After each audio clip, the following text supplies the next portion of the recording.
The Circuit de Barcelona Catalunya may have been a Marquez domination with Alex winning and meaning the title can't be wrapped up here, but MotoGP moves into the World Circuit of Marco Simoncelli here in Mazzano for round 16 of the 2025 season.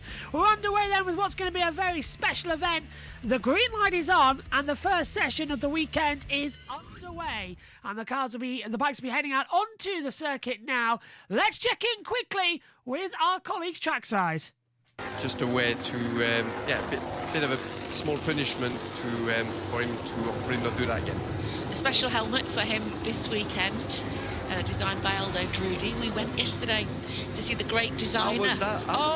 Honestly, it was absolutely fantastic. What an amazing human being he is, an incredible designer, obviously.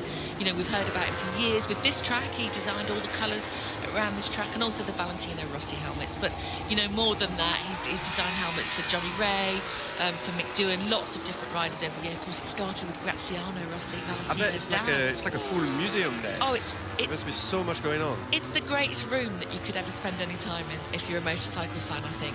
It's beautiful. It's understated, actually. He has got a massive window by his desk where he can see the whole of the coastway up to Cattolica, which is where he's from. And he's kept it real, you know. He doesn't have a computer, so he starts his design just with highlighter pens and pencil and puts his soul into it before they put it, you know, obviously into the computer. Interesting stories, as you can imagine. They were just coming out, oozing out of Aldo, and that's going to come across the weekend, those interviews with him. So we get an insight into, you know, his thoughts about Marco Simoncelli and what's going on at the moment and how he creates his design, really. So it's lovely. Let's have a listen.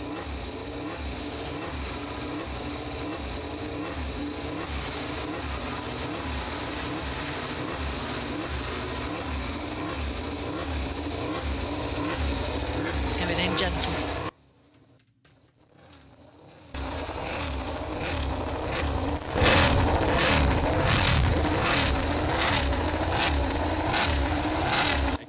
That is the brand new Yamaha V4 that is revving up. We've been waiting a long time for it. Megan Birch alongside me in the commentary box now as we get all set. And Megs, I suppose the one big thing at the moment is that they've been waiting 2 years for this bike.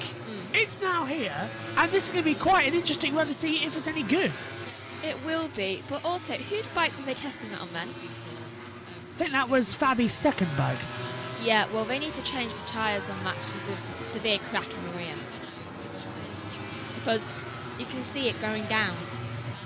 It's like, that will degrade both faster and also maybe somehow get a puncture. Right. You seem surprised to see me. I am surprised to see you. I didn't expect you in here for this session, to be fair. Well, you never told me otherwise. Oh, right. I thought you weren't going to be in here at all today. I can leave. I'm not in the practice session later on. Ah, well, too late now that you said hello. So. Technically, I could leave right now, easily. I've made my appearance. Technically you could, but no. Anyway, we'll be back in a few moments' time ourselves. Let's check in with the TNT team still. Much a change from the distinctive M1 sound of the inline four. It's going to be more aggressive, so Yamaha's strengths have that initial touch of the throttle, the sweet, smooth delivery. They're going to be going for a different attack, you would imagine, with the V4, but it still looks like a Yamaha M1. There's a lot of characteristics have come across. Obviously, they've developed a bike that turns, that handles, that works. Problem here for Pedro Acosta early doors. What's going on there? Something with his leathers. He's got something inside his leathers. Yeah. Like a bee or something. Why does Acosta's suit? Why is it showing so like much it, of his neck? Well, Susie says it's got something to be in it, but it looks like there's something inside it that's causing a bit of jip. Yeah. And it's dragging it down. Yeah, it'll come in soon. Especially if it's a wasp, because they can keep on stinging you. Yeah, they keep going as well. They love it. Horrible thing, wasps. Hate them. They love it. How do you know? But they are. They're just there. You can tell with that little antennas. They just love biting people and hurting people. I hate wasps. It's Augusto Fernandez who's here this weekend as a wild card, and he's going to be racing the V4. What can you guys share with us about what we learned from last Monday in Catalonia? They had a test there, and Fabio and Alex got to go on the V4. Track conditions weren't ideal, were they? Because it had rained the night before. Yeah, and it rained during the day as well. So unfortunately, we haven't got like proper info. We've got, he says, and it's all like non-official, but it seems like they were able to run into like a mid 39, 139 that time, which is decent. I mean, in Barcelona, it really depends what tires you've used, what fuel load. There's a huge difference. Like Fabio's fastest time of the weekend was a 137.8, I think, or 37.9, which is much faster than the race pace he did in the Grand Prix, for example. His best lap was 140.4, so over 2 seconds slower. So yeah, it really depends what configuration they use, what tires and so on, and the conditions were not great. But you could say that with a 39, if that's what it is, it seems like it's a decent lap time. You can't really see them doing full-on time attacks or anything like that. So if that was sort of like a race pace lap, that's pretty fast. So yeah, you'd say that's, let's say, maybe a bit better than expected. Yeah, prior to that, we thought they were a couple of seconds off the pace. That's what we were led to believe, Michael. But it seemed as though they had a positive test on Monday, and obviously they've got another one this Monday as well. But what will they gain from this race weekend? I mean, this data is going to be invaluable, isn't it? Yeah. Obviously, for Fabio, I was impressed with the lap times we heard reported from Barcelona. And he'll watch on with interest to see how Augusto Fernandez performs. Augusto's been an important part of the V4 development, as is Andrea Dovizioso. But it's already roughly a second off. That's impressive for a brand new motorcycle. And I can't wait to see Fabio. And I believe Jack will ride it. They should all test it on Monday as well, again here in Misano. So yeah, I think it's going to be interesting to see with the proper timing system open to the public and see where it truly is with especially Fabio on board. Augusto as well signed up for another 2 years as their test and wildcard rider. And it's a great team, isn't it? You've got the speed of Augusto, and no disrespect to Andrea Dovizioso, but obviously not as fast as he used to be, but bringing that, innate knowledge, that incredible experience that he has. And also on the side of the crew, the very serious team they've put around that test team and invested a lot of money, haven't they? And hopefully, fingers crossed, it seems to be coming good, because is there a plan B? No, I think that's it. It's it's fully committed now to this route for the future and for the new rule, the new rules as well in 2027. So this is it. There's also Carl Crutcher as a test rider, part of this massive effort from Yamaha to try and turn things around. So it is a huge project. Obviously running at the moment 2 different configuration of engines, trying to push both, trying to improve the package on both, trying to understand which package potentially will be better. And Augusto Fernandez there, he's starting. I mean, he obviously he's tested here, but he's starting the first session really well with the V4. This is nice to see. It will be very encouraging for Yamaha as a project. They will be. I mean, they've been working non-stop. They have put the man hours, they have spent the money, and they're still doing so. So for them to see sort of, hope like this, he was catching Jack Miller there. This is great to see. So we can't wait to see that new bike, at the... Getting Dobby, I think, is such a massive key, isn't it, to making it work. It's a big investment, and it's also a clever one, because it means they have doubled the bikes on the grid. They will get more data, they'll get more feedback from the riders and the engineers, and they've got a great team in Pramac. We know how good these guys are. So yeah, it's a big investment, but something that they felt was needed to sort of accelerate the process and accelerate their recovery. Because this season with the inline 4, it's been so inconsistent, hasn't it? We've seen Fabio be able to put in a hot lap and get a pole position, but we've rarely been able to see him fight and actually race that bike and overtake. And there's been some weekends where it's been disastrous. Yeah, well, the problem is the bike is lacking outright speed versus the super powerful V4s like the Ducati, the Aprilia, and the KTM, and the Honda is probably, the Honda is coming as well. So the problem is in a race situation, it becomes very difficult because it's difficult to defend, because if somebody lines you up, they're gonna, in the straight, they're gonna come next to you and they're gonna be able to attack in the braking zone. And then on another hand, if you've got faster pace, it's very difficult to overtake, because with the Yamaha in line 4, you generate your lap time in the corner speed, so the people are in the way. But then when you get to the straight, you get gapped a little bit and you're never in a position, or it's very difficult to be in a position to attack and gain a position. So yeah, even though Fabio's been able to work his magic on the one-time lap attack on his own, with the low fuel load, with the new grip, he's able to make that magic happen.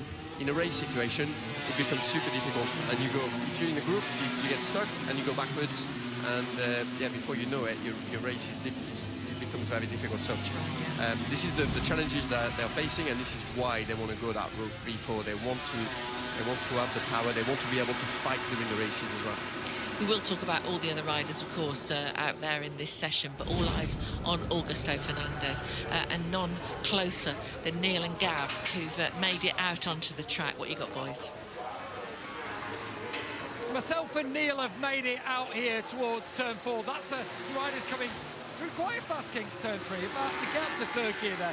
But then it's all anchors on, Neil, for turn 4. And I have to say, I've been out here before, but it's only when you come back out here, and having watched so much through the TV, you realise just how tight this corner is. Yeah, it's all action, Mizzano. Actually, I've said this quite a lot. On a Moto 3 bike, it's nice. On a Moto 2 bike, it's okay.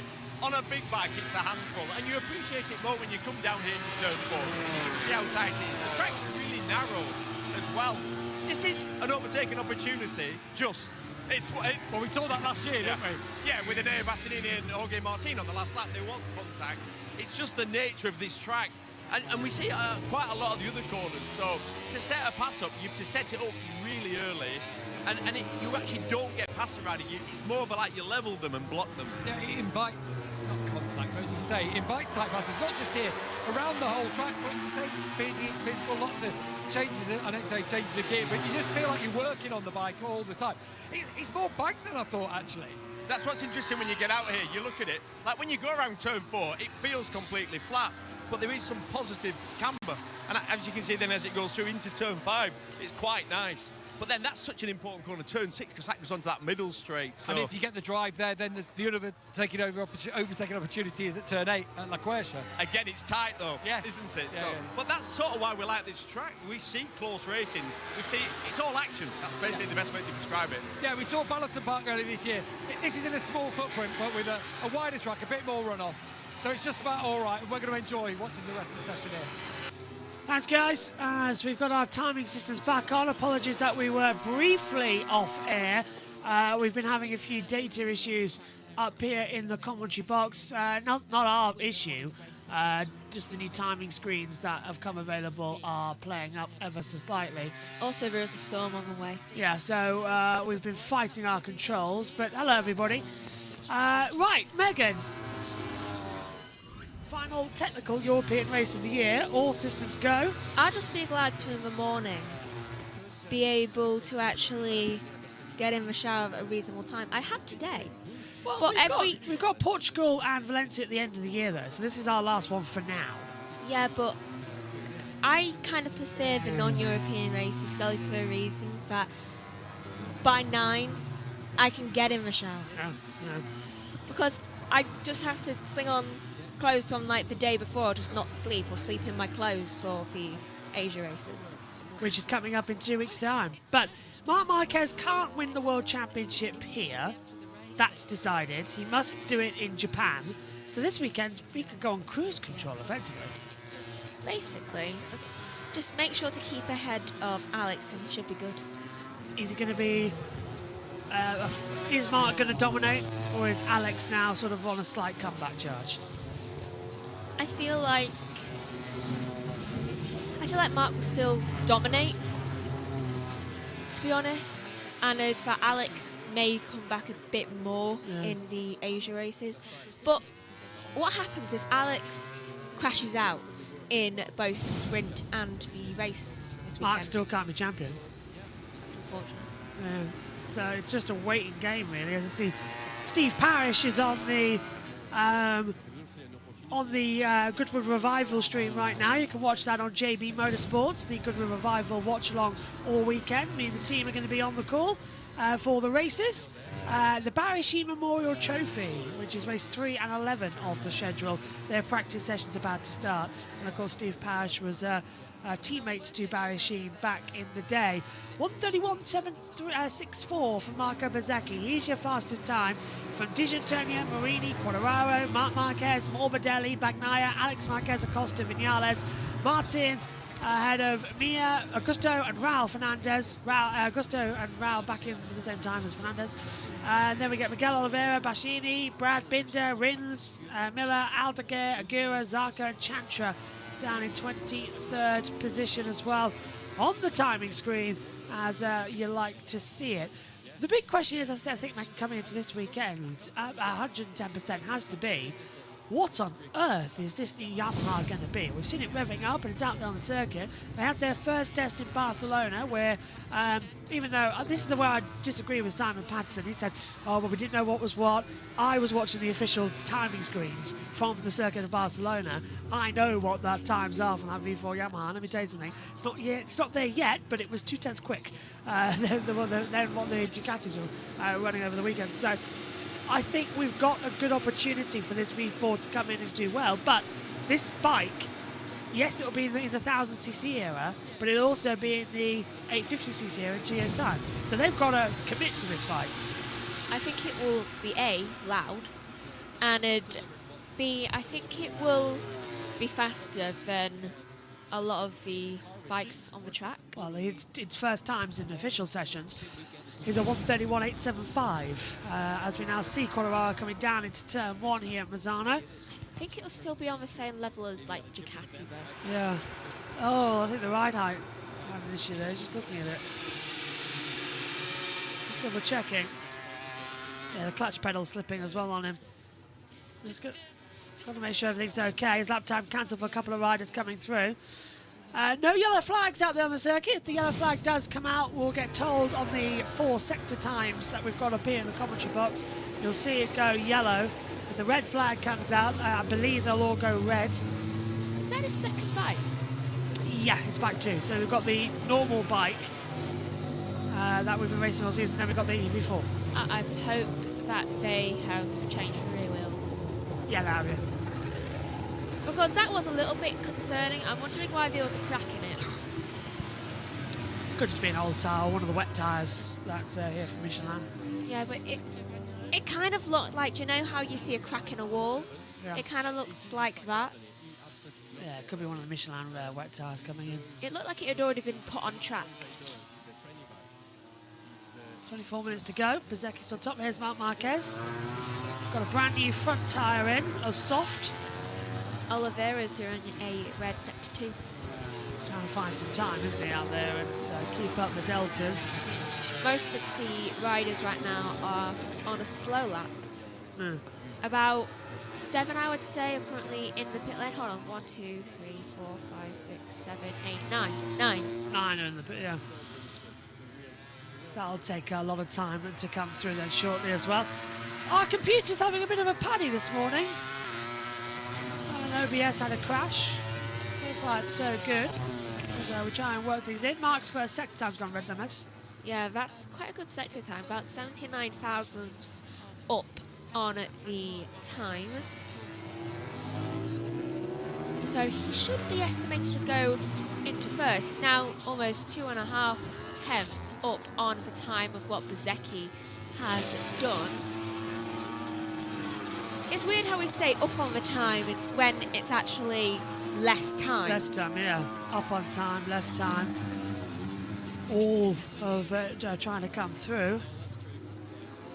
So Mark's looking incredibly... Oh, no, he's a 10th up still. It was come round 14, 15, 16. Yeah, but he lost he lost a 10th in that third sector. 2 corners to go. He's got Aldeguer just ahead of him. And Mark will open up the throttle, head towards the line, and his benchmark is a 1:31.627. Yellow flags out back in sectors 2 and 4. That would be... Okay, wait, both 2 and 4? There.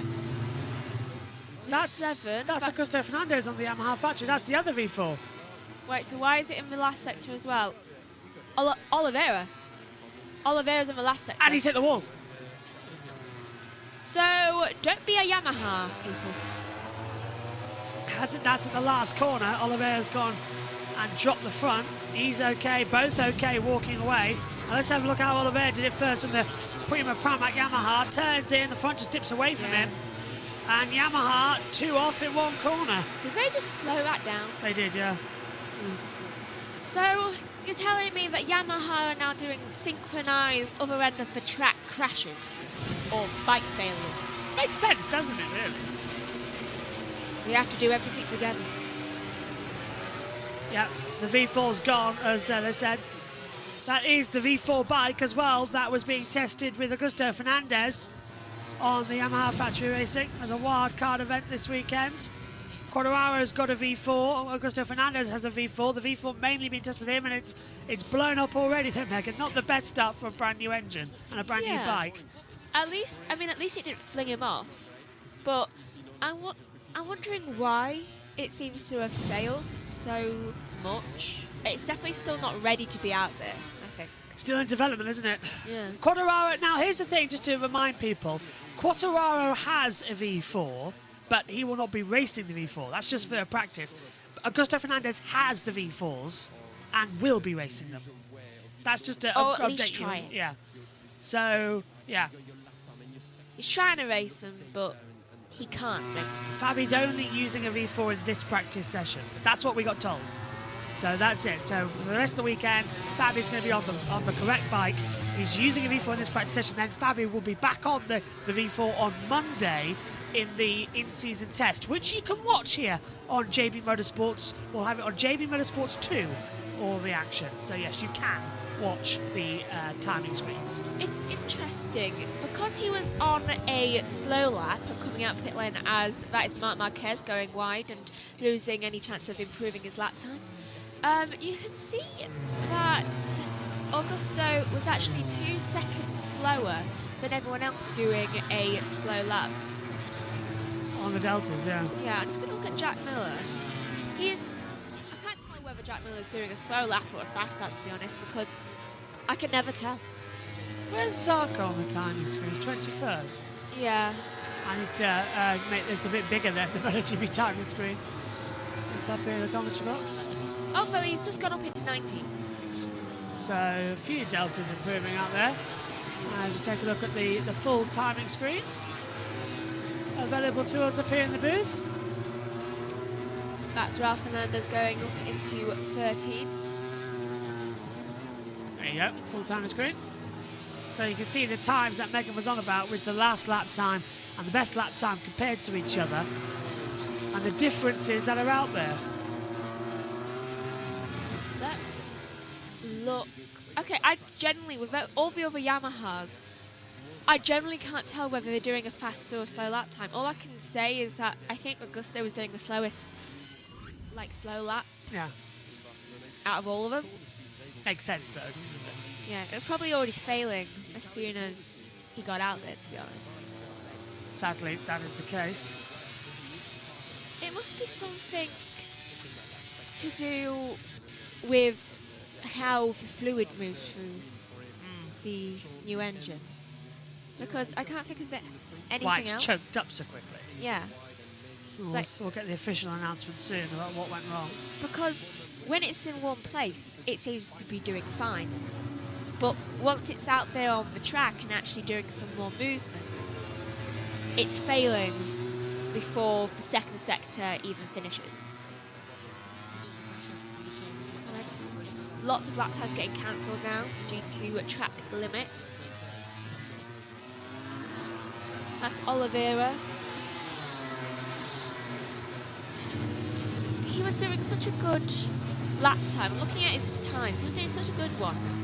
He would have gone up to at least 8th, I would reckon, if he hadn't have crashed out. Alex, yeah, it is a shame. Alex Marquez looking strong, 13,000's up on his brother Mark at the moment as the bike wiggles underneath him, coming through turn 14 as well. Anti-slip machine doing this for him.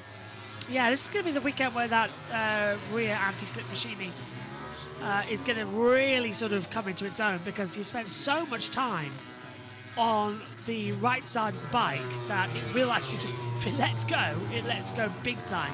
Didn't work for Oliveira though, did it, the last corner? No, I think the anti-slip machining is more the I'm going to kick you off your bike machining. Yeah. Mark, look at that fast lap, 1:31.6. So Alex Marquez has jumped to the top of the timesheets. Do you know, I call it the anti-slip machining so much I actually don't know what its actual name is. Anti-slip device. Really? Yeah. I think it was. Yeah, anti-slip machining. Itsy bitsy teeny meaning anti-slip machining. It's more fun to say. Yeah, well, it's MotoGP, remember, they don't have fun. Just by the way, if anybody... Or 4K. Oh, hang on a minute. Are we there? Yeah. Oh, yeah. Oh, no, we're not. We'll go to battle screen. It doesn't like our camera this morning, it seems, so to keep the stream going, we'll move to battle screen. Actually, no, because look, the timers have gone from MotoGP as well. At the same time that we had our issue, so that's a them issue. Yeah, Dorna's TV package graphics failed as well. So I'm wondering if there's just an issue with the bug systems this morning that's keeping a couple of things around.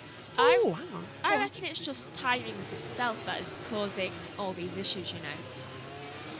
Though, if we do end up going off, which hopefully we won't, please do bear with, because it will be sorted. Yeah, we will always come back when we go off air, so just stay with us. And we'll be back. Yeah, all timing graphics have now gone off our screens in front of us here as we watch Quadraro come through. You know, if only Oliveira... He's back, by the way, Quadraro is now back on his normal bike. He'll be on for the rest of the weekend. So he's only used that V4 for this morning's, opening 15 minutes. Then as soon as he had a problem with it, he went, nope. And that bike's now come through. Do you know, that was almost a high side for Quadraro as his bike jumps up on him. And again, look at the last corner. Do you see the rear ride height device sort of activate and exit the corner? Came his leg off a little bit as well. Yeah, that's what happened at the first one as well. I see he's got rid of his chain necklace where the cross was. Now he's got a pearl necklace on here today. That's just come out from underneath his leathers, I've noticed. They break easier, so I'm really hoping it doesn't crash, because that's going to be sharp if he crashes. Yeah. Like the chain they could allow, I'm wondering why they're allowing pearl. I know, it's a bit... I don't know why they're allowed anything out there, really, to be fair. It's a bit of a weird one to try and come through. All timing graphics have now gone off our monitor here in the commentary box as well. We've only got our timing screens available to you. So anything that we see on the pictures, we'll have to confirm what we're seeing as in comes Augusto Fernandez. Very shiny suit. Very shiny suit. Brand new suit, of course. It looks like it's just been polished. Yeah, and the camera not allowed in. Forgetting that. Oh, yeah, we've got cameras inside the garages. I'm sorry, you're not allowed in. But here he is at a different angle. And he comes to sit down and goes, yeah, what's going on now then? It's like saying no photograph and then doing a selfie. Yeah. Also, Oliveira had like 2 corners left, and then he would have got a really good lap time. There's the new V4 powered, The bike's shiny as well. Yamaha M1. The YZR-M1. Let's see if we can look at what the wheels are doing. All the M1's basically had is just cut down the air a little bit, and then new V4 power. There's Quadraro's current M1 bike. See the difference? How much narrower and tighter it is? Yeah. And Fabi was on that bike earlier on in the session, but he's not allowed to race it, as Melvin points out that he can't race the V4 since Yamaha already homologated the allowed limits of aero. They can't race that, but they can test it. And they're allowed to do that for a practice session as well. A free practice session, of course. He can't qualify with it. So practice this afternoon, he can't use it. Practice 2 tomorrow, he can't use it. Qualifying on the race, obviously, he can't use it. So the only time he could was the opening minutes of this session. But it's going out again. But Raul Fernandez has been entered this... No, sorry, Augusto Fernandez has been entered this weekend as the official test rider on the bike. So he'll be on the V4 all weekend long. That V4 is a little bit... Streamlined. I feel like a lot of air gets into it. It does, yeah. And I think that's what's causing the problem. Maybe it's cooling down the engine far too much. What, it's choking out? Yeah, Didn't have a problem in Barcelona. with hot air. The temperature here is 26 degrees, though. Yeah, but Barcelona's a lot hotter climate, especially Yeah. in the time of year that they went. That's very true. Maybe that bike is only suited to warmer weather rather than colder weather. Oh, Wanmia on the Castrol Honda. The factory team, of course, for the HRC. His teammate Luca Marini's up in 5th position at the moment. He himself is currently 17th fastest on the control board. Honda's been having a restarted year, haven't they? It's been getting better and better.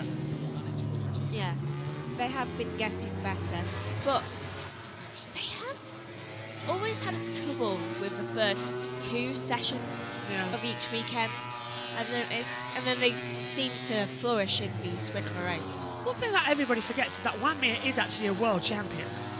Yeah. And that's what really annoys me. It's like, He's on a Honda and usually chucked to the back. yeah, he was a Honda. If the Suzuki had stayed, he could have been world champion 2-3 times by now.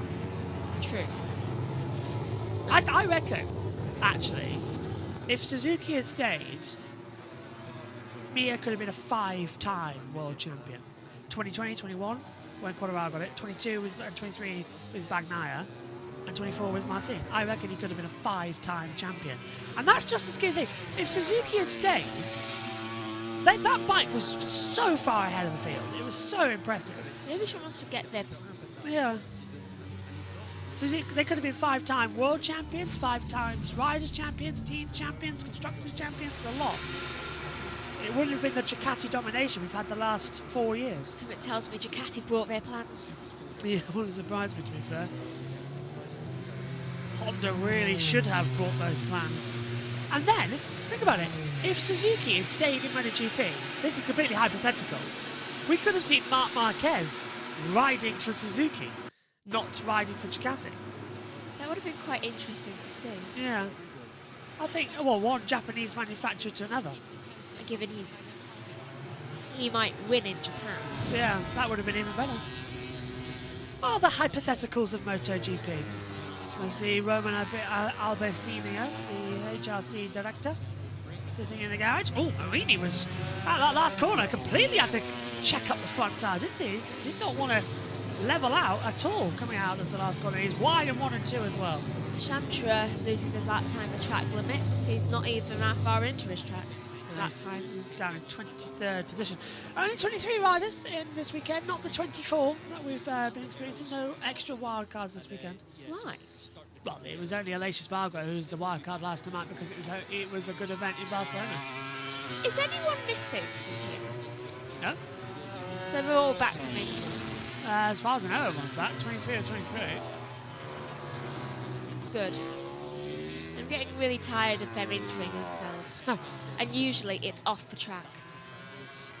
Or high siding. Everybody's getting tired of that. Martin in 10th. Actually, can we just touch on something else that has been breaking in the MotoGP world? The fact that Moto E is going to end. It's going to be put on hiatus indefinitely. So the Moto E, the Moto Electric Championship, that has been going for 7 years. We've covered a couple of them on the channel, certainly when it became a world championship. It's ending because they say that Dorna said they've failed to gain an audience in the modern era. Well, did they advertise enough? No. Then why are they so shocked? There's not been one post of Moto E on the main MotoGP Twitter compared to... They've got Moto 3, Moto 2 and MotoGP all go through one Twitter account, the MotoGP. Moto E goes through the Moto E Twitter account. It's also got a separate YouTube channel, Moto E. So it's completely separate. So they're wondering why it seems to have not gained a bigger audience when they gave it no help, no assistance whatsoever. Because they don't want it. They took it because there would be a bike championship that would be rivaling theirs. So they took it and didn't promote it. They effectively just let it die. But with Dorna now going, same with MotoGP, same with Formula 1, but down the route of synthetic fuels for 2027, they now don't need the electric bikes. Because electric bikes haven't taken off around the world as electric cars have. It's because no one knows about the electric bikes. Yeah. So that's it. After Portugal in November, there will be no more Moto E races. I'm sorry, but that's just so bad to say. You'd think they would have given more respect to the sport. I agree, but considering how many riders this year have got injured and had to be taken to hospital because of... Our signal's going up here in the commentary box. Yeah, I think the Wi-Fi's got a problem this morning. Well, there is a storm on the way. I read on the news this morning that it's one of the named storms, so it's going to be quite heavy. Yeah. Okay, well, that could be fun for the rest of the day. But yeah, what was I saying? Yeah, so Moto E this year has had so many injuries and crashes and riders taken to hospital and horrific accidents and red flags. I think it's the bikes are too heavy. They weigh twice as much as a MotoGP bike. Jeez, even the riders now have trouble picking up those bikes. I didn't think it would last 7 years, to be fair, because in the first ever race we had in Germany at the Sachsenring, it was a 7-lap race. They went to the Saxony for the first one? Yeah, and Okay. somebody fell off, the bike could not be picked up, and the bike caught fire. So we had to red flag the race 3 laps early. Like, oh yeah, that's a great first impression. The first opening race gets stopped. It's like when Formula E had that crash with Heidfeld. Yeah. It was just bizarre. Honestly, I feel like things aren't done right in motorsports when it comes to the electric side of things. Oh well, that's the way the cookie crumbles sometimes. Yeah, especially when you burn it. Still, it'll be nice to see what happens. Rumour is that the WCR Championship could come up to the main package because it wasn't on the World Superbike schedule for 2026. So WCR isn't there at the moment. So the rumour is it'll step up to MotoGP Oh, and get a new name. be interesting. Probably Moto WCR or Moto MWCR. MWR. Moto Women's Racing? Moto Women? Like Women's Series, W Series, that works. Moto Women could be a thing. 5 minutes left of the session.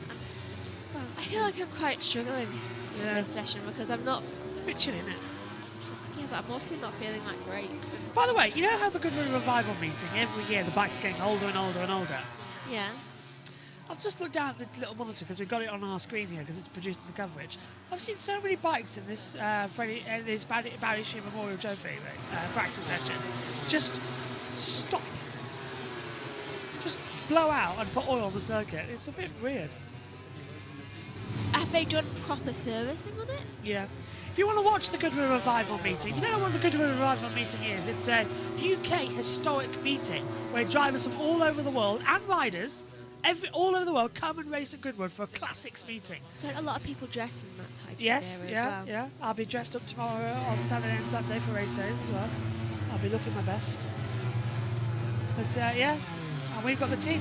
It's quite fun actually. Me and Omi have got a couple. The teams are me and Omi and JT, me, Owen and Tom, and then for the St Mary's Trophy, which is the classic touring cars, it's me and Nina in the commentary box. So that'll be fun. We're throwing Nina completely in the deep end for 25 minutes. It's the last race of the day on Sunday. Oh, and also, you've got to join for the classic Formula 1 cars. You loved that last year. Yeah, it's because they all kept hitting each other. Yeah, the 1960s and the 1950 Formula 1 cars. Didn't Horner go in that Yeah, race? he's there this weekend. Wasn't he hit out? Yes, he was, yeah. Are you joining the Glover Trophy and the... We'll see. I might float in and out like a motorsport ghost. I love Goodwood. It's one of the best events of the year for the Revival meeting. Initial thoughts. Right. Let's go down to the pits. It's coming past you. You didn't see it. P40. No, please don't make him laugh. That's absolutely good. But having said, because we've obviously talked about it. It is such a pivotal session, this, and a pivotal moment for Yamaha, isn't it? Just grab up Michael's mic. Yeah, like you can't believe the importance on it, and when you were talking earlier, I was thinking exactly the same. If there is any way, shape or form, even if it means they get no championship points at the end of a session, I would be putting my A riders out because, like you say, Rins is absolutely nowhere in the championship. Quartararo's not bothered about finishing 7th in the world, is he? No. He wants to win the world championship. So if you can get a leg up, learn something. We know testing's always limited anyway in MotoGP. It's one of the big factors that make it difficult for other manufacturers to close the gaps, even with concessions. So yeah. The question is, will they actually be allowed to do it? Because it would be like starting the race and not be within the rules. So I don't know. Yeah, and is it a bad sort of gentleman's agreement as well to do something like that? Because obviously Yamaha wouldn't do that. Just going to say about the Italian manufacturers would, and as we've seen, European. But the Japanese would. Japanese would be like, well, hang on a minute, we don't mind, let's say, getting close to the limit of the rules, but we don't want to bend them, essentially. And there's a way for the European Yellow flag's out. Sorry to get across ourselves here. Oh, hang on. Is that Martin? Hold on. Yellow flag sector 1. It's Miguel Oliveira. Yeah, again, second time today. I cannot tell Oliveira and Martin apart because they've got exactly the same. They've got the same helmets now. They look the same, especially given the fact that it's a purplish blue uniform that Oliveira wears. So that bike's rolled because there's debris further up the track and the side pod's been cracked as well. So that's both bikes. Yeah, we'll go back to green now. So we'll go into the session. But yeah, it's both bikes as well. That's the second crash for Oliveira in this session. Yeah. Crashed at the last corner. He's crashed at the first corner now as well. So Oliveira giving us the only action of the rolling variety. Sadly so, unfortunately. It seems fun. Just a reminder, you can join us on Monday for the post-weekend test, the in-season test at Mazzano. All day covered live on JB Motorsports. You'll hear this weekend again. So if you're listening to us, hello, on Monday. Hello. We'll be going through all of it. MotoGP, Moto E, Moto 3, Moto 2 and MotoGP races. So across the whole 8 hours, you'll hear everything. So hello, everybody listening in to us. Do you know what I had in my head just then? What? Do you know the Simpsons episode? Hello, Bart! Yes, that! Yeah, he's just shy because I tried to kill him once. I love that line. And it makes me want to watch Frasier all the time. Yeah. It's one of my favourite lines, to be fair. Yellow flag, sector 3. I might watch Frasier now when I get inside. Who's that? I don't know who that is for. That might just be for debris. Because no one is in that sector. No one is in that sector as far as I can tell. Wait. No, Morbidelli is. Morbidelli. You're right, yeah. We were looking down the timing screen. We forgot to just look at the first name. Miguel, yeah. So Franco Morbidelli has... Oh, and look at Quartararo, second fastest. 1:31.591. Yeah, he's done out into a yellow flag in the third sector. But Franco Morbidelli, the man who's topped this session for the VR46 at home, has crashed out of the session. There was no effort right there from Quartararo. And now yellow sector 2 as well. Who's in sector 2? No one is in sector 2. Are we sure about that? We made that mistake last time. Now just yellow sector 2. There he is. So he's crashed at the data point in sector 2 and 3. He's up and running away, so he is okay. But a brief yellow in sectors 2 and 3 at just the crossover point to get Morbidelli out of the way. He's just jogging with a marshal now. Wait for me, I got little legs. Over the line then, so everybody else getting their lap times cancelled. So it is, with a crash, Franco Morbidelli, who went this session fastest from Fabio Quartararo, Fabio Di Giannantonio, and here it is, Megs. Oh, look how hard he's braking in front. He's going to release the brake. Yeah, that foot just dips. And he decides he wants... Oh. The Acosta approach. Yeah. By the way, look what I found. My version. After a new one. Well, that's Mum's, that's mine. Do you know what I wish they'd put on to, like, Netflix or Paramount? Full House. I know, it should be back. Just putting that out there, if anyone is listening who has that capability... Full House is an amazing show. Please put it back on. Oh, time is music on plan. Well, the session ended. They gave up. Closing thoughts, Max? Please get some ice for Oliveira. Oh, our timing screen again has gone dodgy. Oh, well, we'll try and fix that. Coming up shortly as well. Right, I'll hand down to TNT. Thanks for coming. We won't see you later for the practice hour, No. but we will see you back tomorrow. Going to see Downton. Yes. So thanks, Megs. See you tomorrow. Let's head down to the commentary team at TNT. It was at the Icons. Oh, yes. Oh, yes, They- that, they yeah. had Very a- smart. Yeah, looking smart. Stammer. Yeah, I don't think there was a pair of trainers, which I don't like to see a dinner suit with a pair of trainers. I think they're all wearing proper shoes. Can't confirm that completely. They all looked lovely, didn't they? But Ago was there. Smart. We've got Kevin Schwantz, Danny Pedrosa, so all the legends, and they've got a new.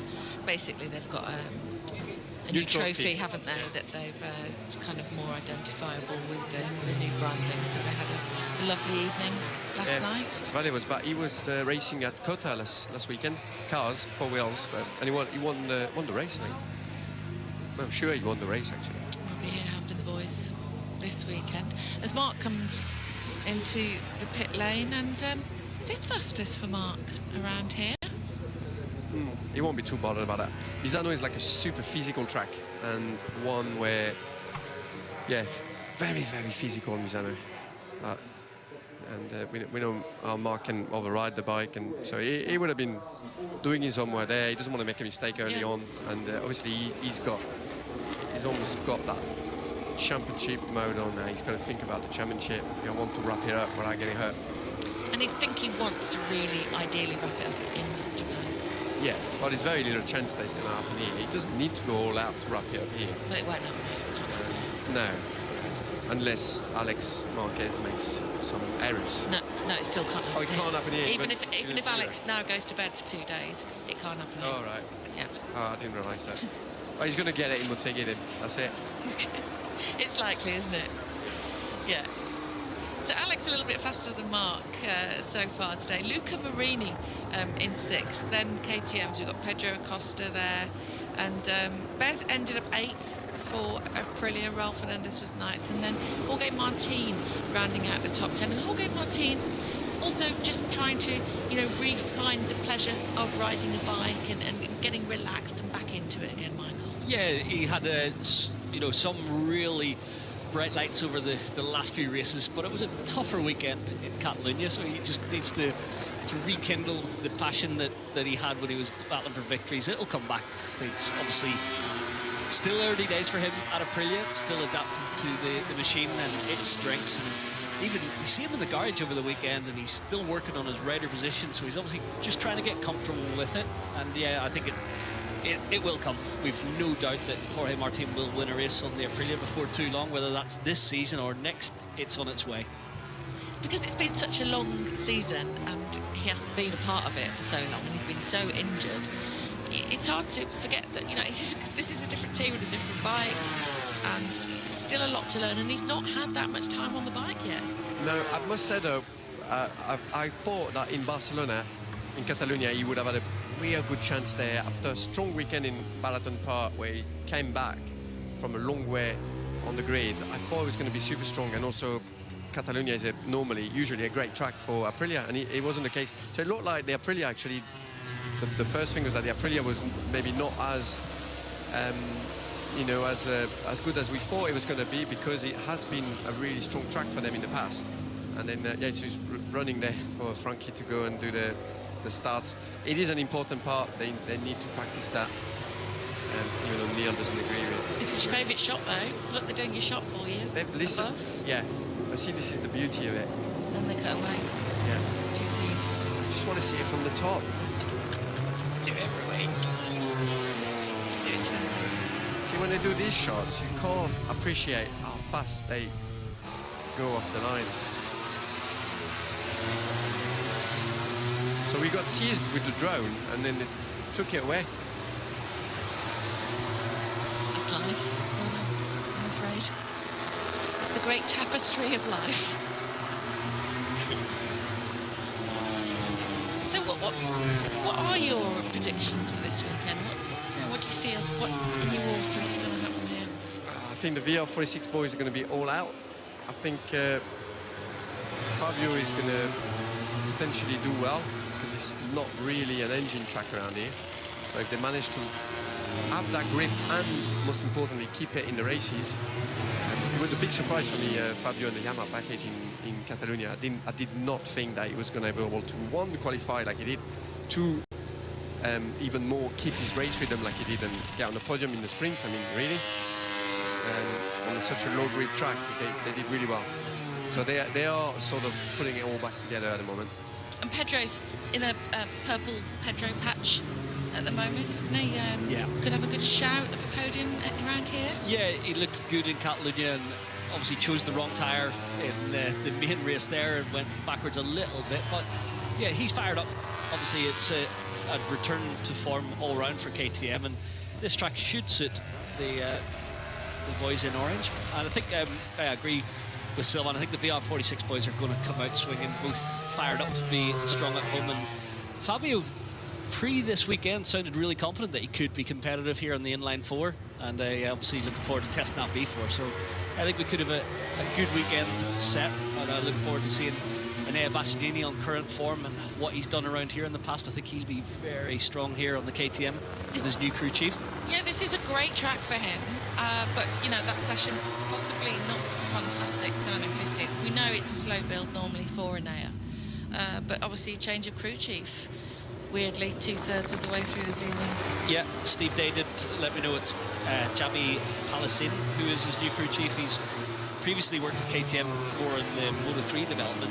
I'm not sure of his MotoGP experience, but Steve said Alberto walked away from his KTM contract. So yeah, it is strange to be happening mid-season, but yeah, change of garage leader in there for Enea.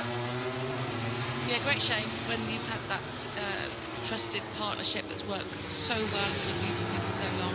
Hopefully it doesn't affect him too much, but it likely will. You know, when you got that relationship, it's like you come into the pit box and it's almost like you don't even need to talk. Like, you know, which is sort of like, you know already what's wrong with your rider. You can tell, you can read his eyes, you can read what's going on, and that connection is priceless, you know, with these guys that got the experience together. So yeah, hopefully not, but I genuinely think that this will affect Bastianini's performance. Yeah, I mean, it's all very well us saying, oh, there's a story, there's been a bit of a spat between Alberto Girabola and Enea Bastianini, and for us it's a 5-minute conversation. That's going to completely dominate what happened last weekend and perhaps prior weekends that we didn't know about. I mean, this is obviously something that's been building, we assume, because you normally can sort something like this out if it's a disagreement. Yeah, I'm going to do some digging because I feel it is. It doesn't quite add up. It doesn't quite add up that the two, that rider and engineer have fallen out. I think it's more likely a contractual dispute, perhaps, and then it's an early walk away from Girabola's side because he has been scouted by Yamaha, headhunted. It does sound like. So yeah, maybe there's a disagreement, but more likely the powers that be at KTM, I would guess. Well, it'll be a shame if it does, you know, upset Enea Bastianini this weekend at a track where he has massive potential. Yeah, it will do, definitely. When your crew chief is your guy, he's the guy that gives you confidence. It's the guy that, even if he doesn't do anything different on the bike, or he does clicks here and there, he gives you that edge, and we know Bastianini needs that, and you know he's really sensitive as well. Yeah, he's your comfort blanket, isn't he? Yeah. So I do wonder, was Dovi to do with the Yamaha coaching Girabola? Obviously, Dovi and Girabola worked together for years at Ducati and knows what he can do. Dovi's definitely, he's the conduit to Japan, it seems. No, I love is that there, and we've got a really good investigation to get our teeth into. We're going to walk out in the paddock now, and literally we're going to be like hounds, trying to smell the stories, trying to get to it. The investigative journalist here. Do you want me to go get your Sherlock Holmes jacket and pipe? No, I'd rather be Erkut Poirot. That's all right. Oh. Yeah. I was French. Yeah. Belgium. Is he Belgian? I think so. Sorry. It's not far though. I'm not very good Miss Marple, am I, if I didn't know that. So, Fabio coming in to the garage, and should be reasonably happy with that. What do you think? Yeah, well, I think that was an interesting session. It was a good session as well. We're going to be in for a very interesting time here at Mazzano World Circuit. Marco Simoncelli That's it then. The first practice session is concluded here. Apologies, it was slightly bizarre with our drop of signal in the middle. Next up, it will be the practice hour for MotoGP to decide the running order from Q1 and Q2.